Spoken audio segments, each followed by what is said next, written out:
بسم اللہ الرحمن الرحیم۔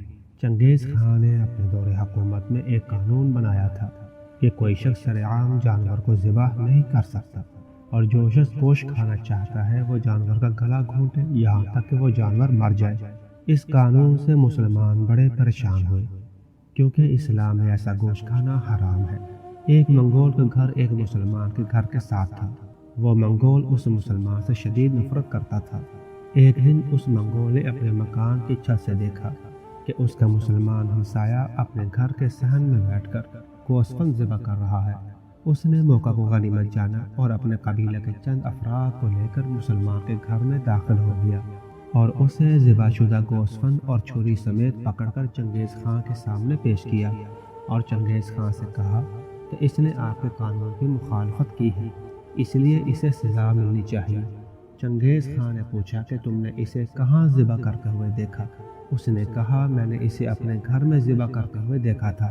چنگیز خان نے کہا، جب یہ اپنے گھر میں دمبا ذبح کر رہا تھا تو تم اس وقت اس کے گھر میں بیٹھے تھے؟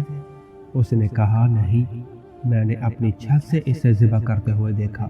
چنگیز خان نے کہا کہ تم 2 مرتبہ اس فقرے کو دہراؤ۔ اس نے 2 مرتبہ اپنے فقرے کو دہرایا۔ چنگیز خان نے کہا کہ اس مسلمان نے میرے حکم کی مکمل تعمیل کی ہے، کیونکہ میں نے حکم دیا تھا کہ کوئی سرعام ایسا نہ کرے۔ اس شخص نے گوسفند کو سرعام ذبح نہیں کیا، اور میرا قانون خدا کے قانون سے بالا تر نہیں۔ اللہ نے کئی چیزوں سے لوگوں کو منع کیا ہے، مگر لوگ گھروں میں چھپ کر وہ کام کرتے ہیں۔